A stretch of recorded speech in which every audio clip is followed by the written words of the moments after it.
Manusia selalu mencari cara yang ideal untuk mengungkapkan pikiran-pikirannya. 22.000 tahun yang lalu, manusia menggunakan dinding gua untuk mengisahkan perburuan bison mereka. Ketika kecerdasan manusia terus bertambah, media untuk menulis pun semakin beragam. Pada abad ke-14, masyarakat Uruk di Mesopotamia menggunakan tanah liat sebagai media tulis-menulis.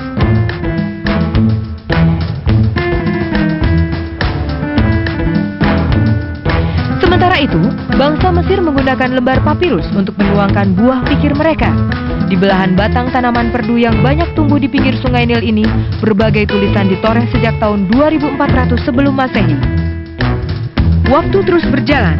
Tahun 105 sebelum Masehi, sebagai pengganti bambu dan sutra, bangsa Cina mulai menggunakan kertas untuk menulis. Sailun adalah orang di balik pembuatan kertas tersebut.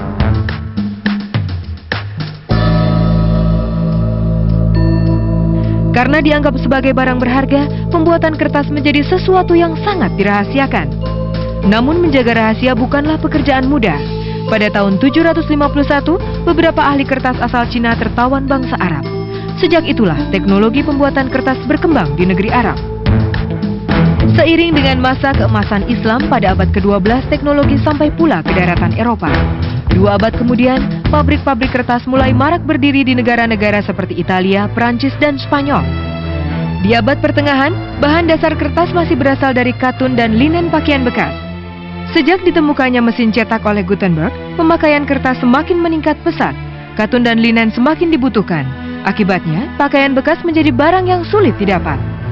Tak jarang pabrik kertas harus memasang iklan untuk memperoleh pakaian bekas. Sejak itu mulai dicari alternatif lain untuk menggantikan kain. Pilihan jatuh pada limbah serbuk kayu yang memang banyak terbuang percuma pada waktu itu.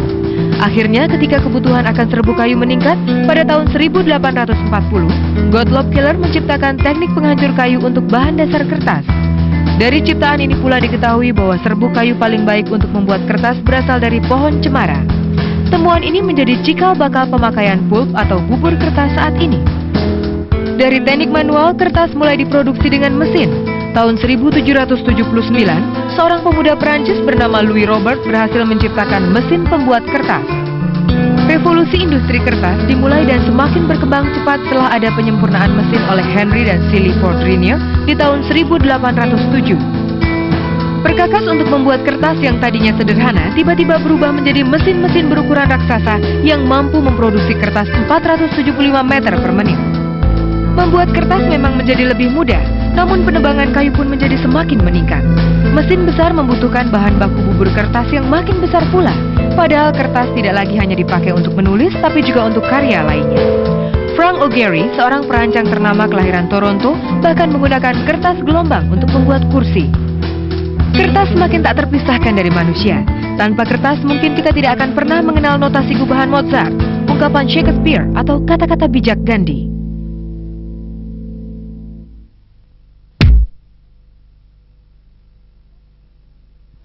Kertas memang telah memberi arti sejak kelahirannya. Namun tidak dapat dipungkiri, ketergantungan kita pada benda ini melahirkan pula sebuah tragedi lingkungan. Hutan menjadi semakin kerontang, sementara kita semakin tidak dapat hidup tanpa kertas. Sebagai salah satu pemilik hutan tropis terluas, Indonesia ternyata merupakan negara penghasil pulp atau bubur kertas terbanyak pula. Sejarah industri kertas kita dimulai dengan dibangunnya pabrik kertas Padalarang di Jawa Barat tahun 1920. Karena kebutuhan semakin meningkat, kita kemudian memiliki 65 pabrik kertas yang selain berproduksi untuk memenuhi kebutuhan kertas dalam negeri sebanyak 3 juta ton per tahun, juga untuk keperluan impor ke berbagai negara. Kayu semakin dibutuhkan, tidak hanya untuk kertas tapi juga untuk berbagai kebutuhan lainnya seperti untuk rumah dan perabotannya. Tanpa ada pengelolaan yang baik, hutan tropis pun semakin menyusut luasnya. Kekhawatiran semacam inilah yang memicu gerakan pelestarian hutan.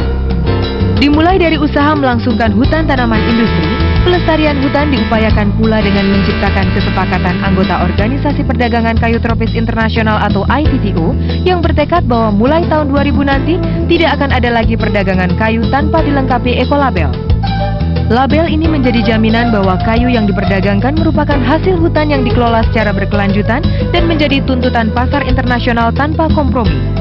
Untuk memenuhi kriteria ekolabel ini, ada 3 faktor penilaian yang diperhatikan, yaitu proses produksi, lingkungan, dan sosial. Dari ketiga aspek inilah kualitas label ditentukan. mulai dari yang terbaik dengan warna label emas, kemudian perak, perunggu, tembaga, sampai besi untuk penilaian paling buruk. Yang cukup memprihatinkan, hasil uji coba Lembaga Ekolabel Indonesia pada 11 HPH menyimpulkan bahwa produk kayu Indonesia hanya memperoleh label perunggu. Hal ini terjadi karena masih minimnya nilai untuk aspek sumber daya manusia dalam proses pengelolaan hutan. Sesungguhnya ekolabel tidak harus lahir karena tuntutan pasar semata.